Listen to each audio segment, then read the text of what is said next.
ஓம் சாய்நாதனே போற்றி. வாழ்க வையகம், வாழ்க வளமுடன். அனைத்து உறவுகளுக்கும் இனிய வணக்கம்.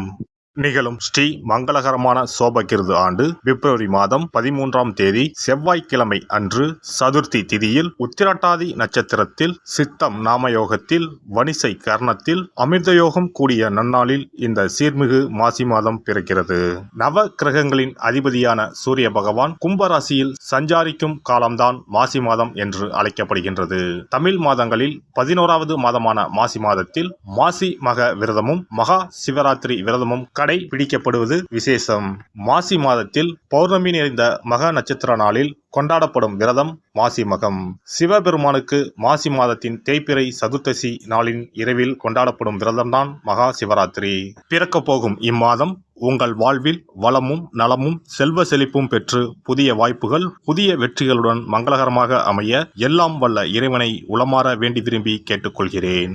இம்மாத கிரக நிலைகளை பார்க்கும்போது மேசத்தில் குருவும் கன்னி ராசியில் கேது பகவானும் மகர ராசியில் செவ்வாய் சுக்கிரன் புதனும் கும்பராசியில் சனியும் சூரியனும் சேர்ந்து பயணிக்கின்றனர். மீன ராசியில் ராகு பகவான் சஞ்சாரம் செய்கின்றார். கிரக சஞ்சாரங்களின் பாதிப்பால் ஒரு சில ராசிக்காரர்கள் தங்கள் வாழ்வில் மண் மீதும் பெண் மீதும் ஆசைப்பட்டு வீண் விரயங்களை அடைந்து திருவோடு ஏந்தி பிச்சை மட்டும் எடுக்கவில்லை என்ற நிலை இருந்தது. தெய்வமாய் நீங்கள் நினைத்தவர் கூட உங்களை தெருவில் நிற்க வைத்து பார்த்தனர். ஆடாத ஆட்டம் ஆடி ஒடுங்கிய உங்கள் வாழ்வில் இனி வசந்தம் வீசப்போகிறது. வரும் வாய்ப்பை சரியாக பயன்படுத்தி முன்னேறும் வழியினை பாருங்கள்.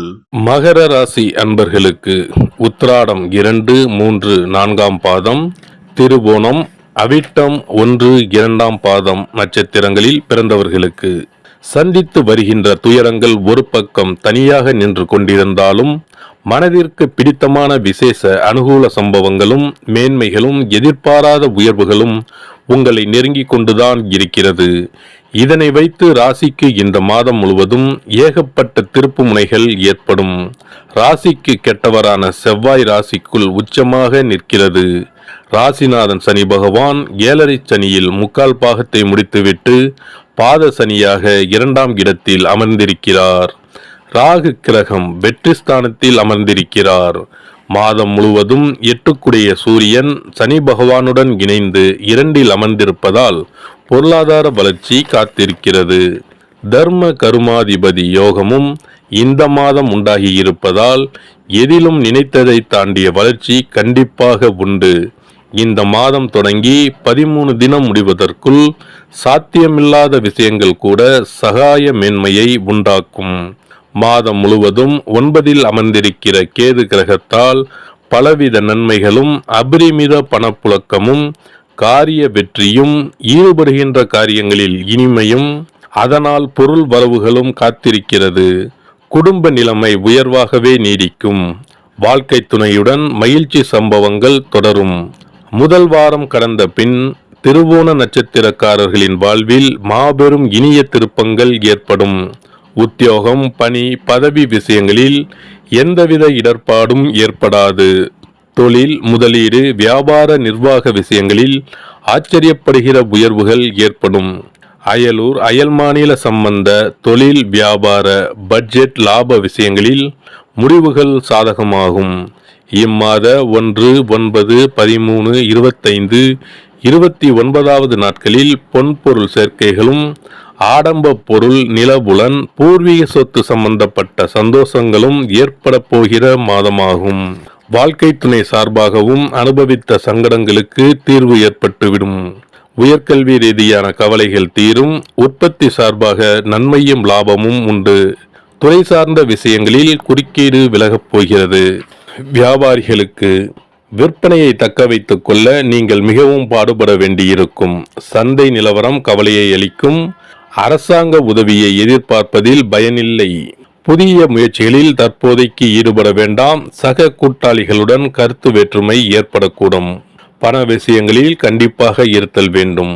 கலைஞர்களுக்கு புதிய வாய்ப்புகள் தேடி வரும். அடியோடு நின்று போன நிலை மாறி மீண்டும் வருமானம் வர ஆரம்பிக்கும். நல்ல காலம் பிறந்துவிட்டது. அரசியல்வாதிகளுக்கு அரசியல் துறைக்கு அதிபதியான கிரகங்கள் சாதகமான நிலையில் அமர்ந்திருப்பதால் கட்சியில் ஆதரவு பெருகும். கட்சி சம்பந்தப்பட்ட முக்கியமான பிரச்சனைகளுக்கு உங்கள் கருத்துக்கு முக்கியத்துவம் கொடுப்பார்கள். மாத கடைசியில் முக்கிய பொறுப்பு ஒன்றையும் ஏற்க நேரிடும். மாணவர்களுக்கு பாடங்களில் மனம் ஆர்வத்துடன் ஈடுபடும். நினைவாற்றல் கூடும். தேர்வுகளில் நல்ல மதிப்பெண்களை பெறுவதற்கு புதனின் நிலை உதவிகரமாக அமைந்துள்ளது. வெளிநாடு சென்று உயர்கல்வி பெற வேண்டும் என்ற விருப்பம் இருப்பின் தற்காலிகமாக அதனை ஒத்தி போடுவது நல்லது.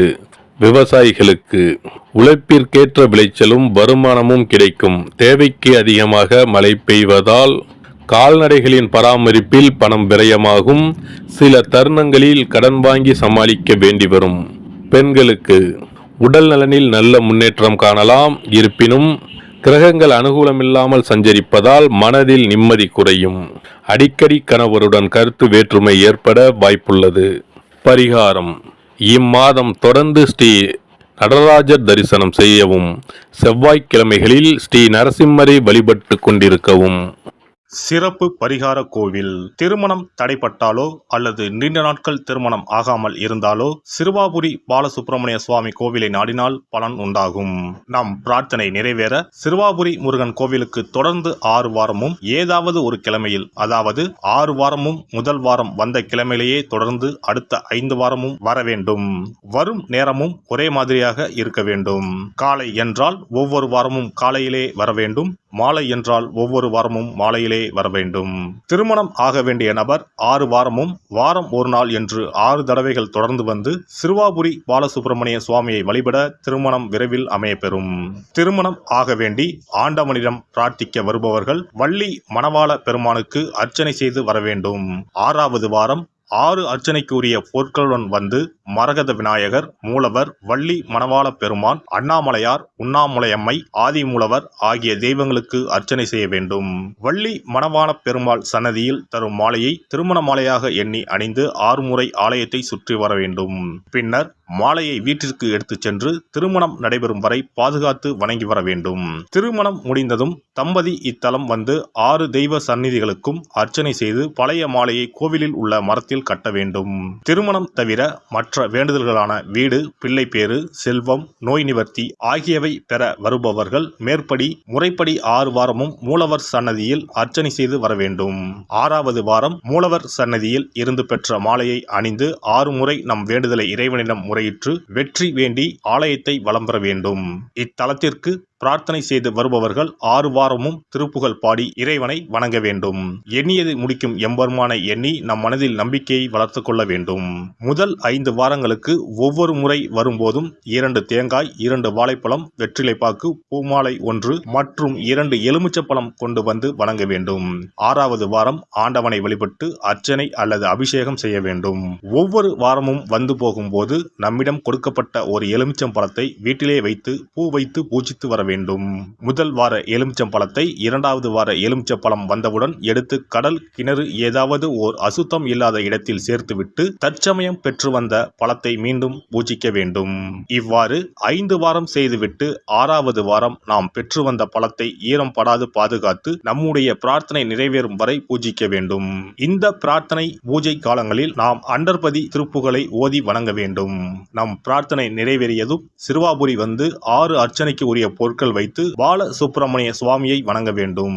இங்கு உள்ள 2 முருகப்பெருமான் சன்னதிகளில் ஆதி மூலவரிடம் நம்முடைய குறைகளையும் தடைகளையும் நீக்க கோரி வணங்கி வர இன்ப வாழ்வு உண்டாகும்.